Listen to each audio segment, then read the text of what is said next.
Hello, എല്ലാവർക്കും നമസ്കാരം. Fruit ഗാർഡനിലേക്ക് സ്വാഗതം. വീഡിയോ ആദ്യമായിട്ട് കാണുന്നവർ നമ്മുടെ ചാനലൊന്ന് സബ്സ്ക്രൈബ് ചെയ്യുക. ഇത് സിന്ദൂർ വരിക ഇനത്തിൽപ്പെട്ട ചക്കയാണ്. ഇത് 3-ാം വർഷം കായ്ക്കുന്ന ഇനത്തിൽപ്പെട്ടതാണ്. നമ്മളിത് നഴ്സറിയിൽ നിന്ന് വാങ്ങി വെച്ചതാണ് സിന്ദൂർ വരിക. ഇത് സദാനന്ദപുരം നിന്ന് ജന്മം കൊണ്ട ചക്കയാണ്. സ്ഥലം നമ്മൾ മുറിക്കുകയാണ്. പഴുത്തതാണ്, കണ്ടില്ലേ, നല്ല ഓറഞ്ച് കളറാണ് സിന്ദൂർ വരികയ്ക്ക്.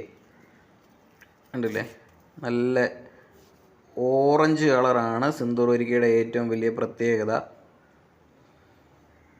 കണ്ടില്ലേ, നമ്മൾ സാധാ ചക്ക പോലെയല്ല ഇതിൻ്റെ അകം നമുക്ക് ഫീൽ ചെയ്യുന്നത്. കണ്ടോ, ചുളയ്ക്കൊക്കെ നല്ല കട്ടിയുള്ള ചുളയാണ് സിന്ദൂർ വരികയുടെ. കളർ കൊണ്ടും പിന്നെ പ്രത്യേകിച്ച് മധുരമുണ്ട്. ചക്കകളിൽ ഏറ്റവും കൂടുതൽ മധുരം ഞാൻ നോക്കിയിട്ട് J33 അത്രയും മധുരം സിന്ദൂർ വരികയ്ക്കില്ല. J33 മധുരം ഇല്ലെങ്കിലും ഇതിന് നല്ല മധുരം തന്നെയാണ്. നമുക്കൊരു നല്ല കട്ടിയുള്ള ചുളകളും കൂടിയാണ്. ഇതിനൊരു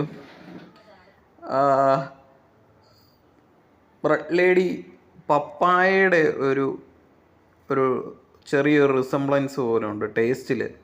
എന്നാലും നല്ല മധുരമാണ്. അതുപോലെ തന്നെ നല്ല കട്ടിയുള്ള ചുളകളാണ്. കുരുവൊക്കെ